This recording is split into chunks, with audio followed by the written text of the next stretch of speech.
तो यहाँ पर देखेंगे बर्नौली सिद्धांत। अगर किसी असमान अनुप्रस्थ काट के नली में कोई आदर्श द्रव धारा रेखीय प्रवाह के अंतर्गत प्रवाहित हो रहा है तो उसके किसी काट क्षेत्र पर उस पर प्रभावित होने वाला सभी धारा ऊर्जा की बीजीय बोल सकते हैं, यानी मैथीय योग नियत रहता है। कहने का सेंस हो गया इस डिफिनेशन का मतलब कि इसमें बर्नौली में 3 ऊर्जा लगता है, जैसे यहाँ पर हो जाएगा लिख दिए है गति ऊर्जा, स्थिति ऊर्जा और दाब ऊर्जा। ये तीनों जो है मतलब ये कभी ज़्यादा लगेगा तो ये कम लगेगा, है ना। ये तीनों आपस में नेट वैल्यू का क्या होता है, बराबर होता है। फार्मूला इसका ये है। इसका नियम जो है पूछेगा बर्नौली सिद्धांत किस पर आधारित होता है, तो ऊर्जा संरक्षण पर। किस पर? ऊर्जा संरक्षण पर आधारित होता है। अगर स्थिति यहाँ पर लिख दिया, अगर स्थिति ऊर्जा घटता है तो गति ऊर्जा क्या होता है, बढ़ेगा, है ना। ये याद रखना। फॉर्मूला यहाँ पर जैसे m यहाँ पर घट रहा है यानी स्थिति ऊर्जा का फॉर्मूला mgh होता है और गति ऊर्जा का फॉर्मूला 1/2 mv² होता है, तो ये बढ़ेगा। तो ऊपर तेज कर दिए तो नेट ऊर्जा जो है इसमें क्या होता है, संरक्षित होता है। जैसे ऊपर से यहाँ से अगर कोई कूद रहा है तो इसका मतलब ये जो स्थिति ऊर्जा घट रहा है मतलब ऊंचाई घट रहा है लेकिन स्पीड उसका बढ़ रहा है, तो गति ऊर्जा क्या होता है, बहुत ही ज़्यादा होता है। यहाँ पर है बर्नौली का सिद्धांत बोलता है कि अगर हम स्पीड बढ़ाएंगे तो दाब घटेगा, लेकिन दाब बढ़ाएंगे तो स्पीड कम होगा, है ना। ये चीज़ है, इन्वर्सली प्रोपोर्शनल टू है।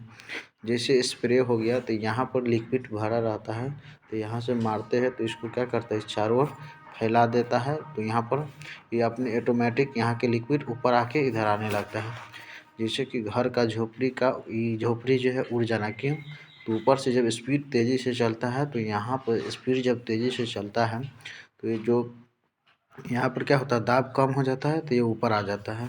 जैसे ट्रेन जो है अपनी ओर किसी आदमी को खींच लेता है, क्यों, तो ट्रेन जैसे मान लीजिए यहाँ पर ये चल रहा है, ट्रेन ये चल रहा है ना, तो यहाँ पर जब चलती है ट्रेन तो क्या होती है, यहाँ की स्पीड ज़्यादा होता है, दाब कम होता है, इसलिए अपना ओर खींच लेता है ना। दो जहाज का टकरा जाना, क्योंकि इसके बीच जो है स्पीड ज़्यादा रहता है दोनों का, तो दाब यहाँ पर क्या रहता है, कम, इसलिए एक दूसरे को अपनी ओर खींच लेता है ना और खींच के टकरा जाता है। तो कोई भी गतिशील वस्तु का अगर दो गतिशील वस्तु अगर है और थोड़ा सा ही गैप है तो दोनों टकरा जाएगा, है ना। जैसे बॉल का स्विंग करना, जैसे यहाँ से फेंकेंगे तो नचा के बोल सकते हैं। ये हवाई जहाज इसी पर बोल सकते हैं बर्नौली सिद्धांत के सिद्धांत में एक प्रकार से उड़ता है।